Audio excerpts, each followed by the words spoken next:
Hello বন্ধুগণ, the mirror চ্যানেলে আপনাদেরকে স্বাগতম। শুরু করছি নতুন একটি ভিডিও বিবর্তন তত্ত্ব অস্বীকারীদেরকে নিয়ে। আশা করছি পাশেই থাকবেন। বিবর্তন তত্ত্ব অস্বীকারীরা প্রায়ই এর বিভিন্ন দিক নিয়ে প্রশ্ন করেন। প্রশ্ন করা খারাপ কিছু না, কিন্তু সেই প্রশ্ন যদি হয় স্ট্রম্যান ফ্যালাসি, তাহলে এর উত্তর তাদের চোখে আঙ্গুল দিয়ে দেখিয়ে দিতে হয়। এরকম বহুল প্রচলিত অনেকগুলো কুযুক্তির একটি হচ্ছে স্পেশিয়েশন বা নতুন প্রজাতির উদ্ভব।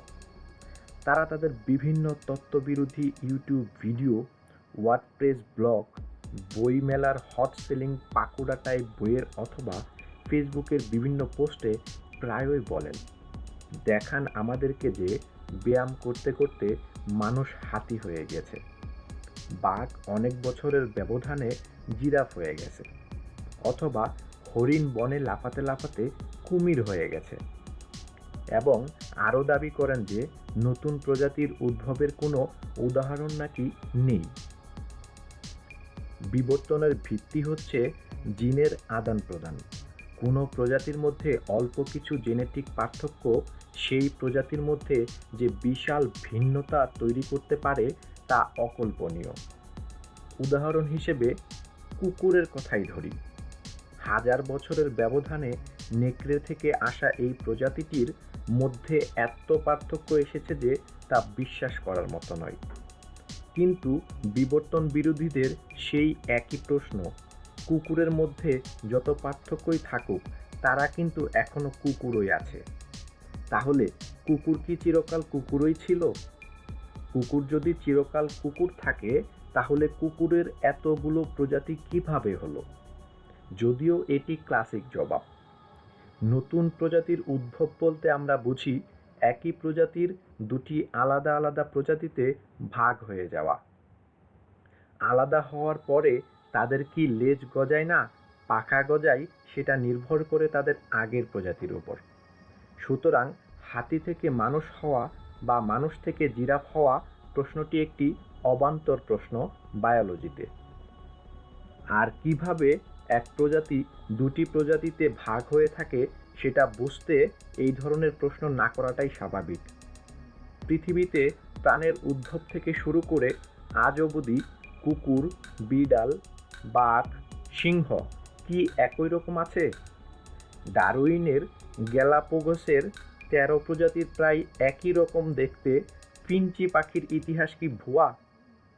নাকি ৭ প্রজাতির বাঘ আমরা ভুল দেখছি? হতে পারে তাদের নিজেদের সংজ্ঞায় মাইক্রো ইভ্যালুয়েশনের আর মাইক্রো ইভ্যালুয়েশন আলাদা। হতে পারে বিবর্তন বিরোধীরা সম্ভবত আমাদের চাইতেও ভালো চোখে দেখেন। প্রথমেই জেনে নিই স্পিসিজ বা প্রজাতি বলতে কি বোঝায়। বায়োলজিতে প্রজাতি বলতে বৈজ্ঞানিকদের ভাষায় অনেক কিছুই বোঝায়। ভাইরাস বা অন্যান্য পরজীবী থাকায় প্রজাতির সংজ্ঞা সাধারণভাবে দেওয়া একটু কঠিন। বাংলাদেশের অনেক বিবর্তন বিরোধী লেখকরা এই কাজটিই করে থাকেন। তারা সায়েন্টিফিক ডিসপিউটের সুযোগ নিয়ে থাকেন, কারণ তাদের উদ্দেশ্য থাকে অন্য কিছু। যেহেতু প্রজাতির বর্ণনায় ঐক্যবদ্ধ কোনো সংজ্ঞা আপাতত নেই, সেই কারণে বিবর্তন ভুয়া এই ধরনের একটি মনোভাব থাকে তাদের আপাত দৃষ্টিতে। কোনো কিছুর ২০ ধরনের সংজ্ঞা থাকলেও সব সংজ্ঞায় যে সঠিক হবে এমনটি না, আবার সব সংজ্ঞায় যে ভুল হবে তাও না। আমি অকামস রাজর ধরে সবচাইতে সহজ সংজ্ঞাটিই নিব এই ক্ষেত্রে। প্রজাতি বলতে জীববিজ্ঞানে যা বোঝায় তা হল একই ধরনের সর্বাধিক বৈশিষ্ট্যগত একদল জীব, যারা নিজেদের মধ্যে প্রজননের মাধ্যমে উর্বর সন্তান উৎপাদন করতে সক্ষম।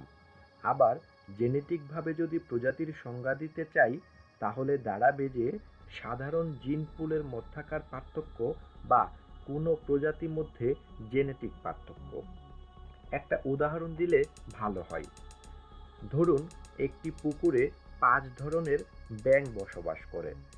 এখন আপনি চাচ্ছেন জেনেটিকভাবে তাদের প্রজাতিকে ব্যাখ্যা করতে। এই ৫ ধরনের মধ্যে কেউ আবার তাদের নিজস্ব প্রজাতি ছাড়া অন্য কারো সাথে যৌন প্রজনন করে না, কিন্তু তাদের সবার মধ্যেই ব্যাঙের সাদৃশ্যতা বিদ্যমান। আপনি দেখলেন 5 ধরনের ব্যাঙের 3 ধরনের ব্যাঙের মধ্যে বিভিন্ন জিনগত মিল বেশি এবং অন্য 2 ধরনের ব্যাঙের জিনের সাথে অমিলই বেশি। এই মিল, অমিল এবং যৌন প্রজননের উপর ভিত্তি করে আপনি তাদেরকে আলাদা আলাদা স্পিসিস বলে ঘোষণা দিতে পারবেন।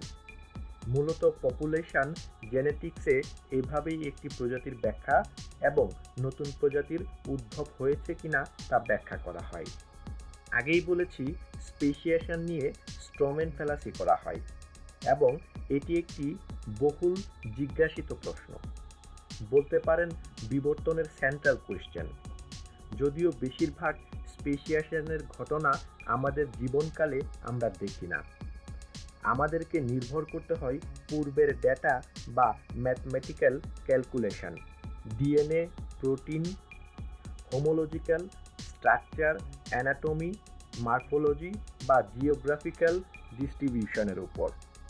তারপরও অনেক স্পেসিয়েশন ঘটনা আমাদের চোখের সামনেই ঘটছে। ছোট কীটপতঙ্গ থেকে শুরু করে বিশাল আকারের তিমিরও স্পেসিয়েশন হচ্ছে। তেমনি কিছু স্পেসিয়েশন নিয়ে আলাপ করছি আজকে।